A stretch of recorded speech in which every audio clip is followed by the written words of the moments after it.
Greetings, welcome to Facts About Everything. I'm your host, James Egan. Although I usually talk about horror movies during October, the month of Halloween, I'll be looking at the reboot of Child's Play since the trailer has officially been released. In the original 1988 film, the doll Chucky is possessed by a killer called Charles Lee Ray. His name is derived from the murderers Charles Manson, who was responsible for the Sharon Tate murders, Lee Harvey Oswald, who was charged for the murder of President John F. Kennedy, and James Earl Ray, who assassinated Martin Luther King. And that is the first fact about Child's Play. Let's dive in.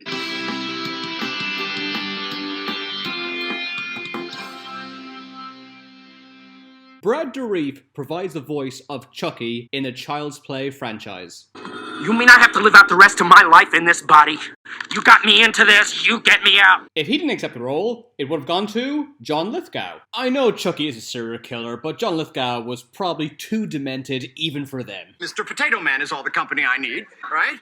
Answer me! Robert Englund has played Freddy Krueger in all the Nightmare on Elm Street films before it was rebooted, which very few actors do, but Brad Dourif did the same thing. He plays Chucky in every movie, apart from the reboot. He should get a lot more credit for that. By the way, Child's Play was directed by a guy called Tom Holland. And before you ask, no, it wasn't Spider-Man Tom Holland because he was -8 at the time. The original title was Blood Buddy. The tagline was, "No one believes the truth or lives to tell it." The franchise revolves around a killer doll. The story is based on the Twilight Zone episode Living Doll. My Hello? name is Peter, and I'm going to kill you.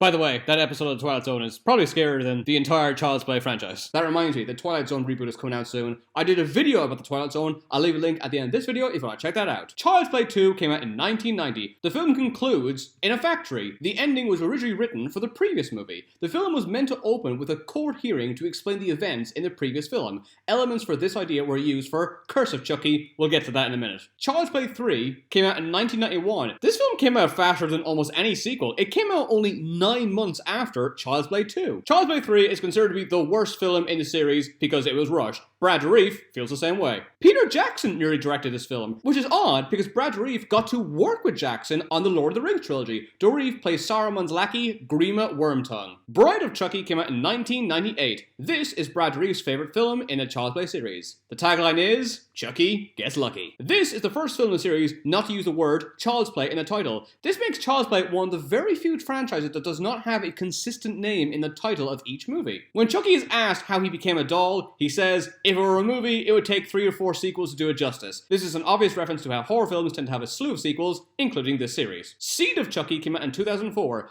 Billy Boyd voices Glenn or Glenda. His name is a reference to the film Glenn or Glenda, which is directed by Ed Wood, who is often seen as the worst film director ever. I just realized right now, at this very moment, that Billy Boyd was also in Lord of the Rings, so he worked with Brad Dourif before. I noticed that now. Curse of Chucky came out in 2013. Fiona Dourif plays Nika. She is the daughter of Brad Dourif. This is the first film since the original that shows Brad Dourif as a human. Because of Chucky's redesign, many viewers assumed this was a reboot. It's actually done really clever in this movie. The reason why he looks different is because he put on an extra layer to hide his scars from the previous movies. So it's a sequel disguised as a remake. Cult of Chucky came out in 2017. The tagline was, "You may feel a little prick."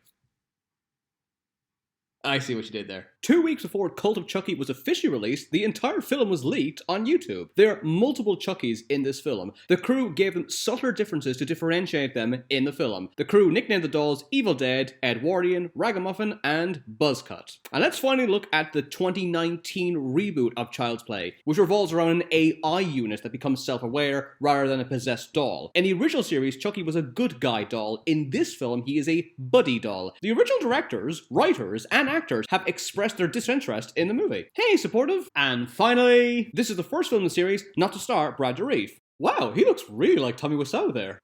I just thought, imagine if Chucky was actually a killer Tommy Wiseau doll. Oh, it already exists.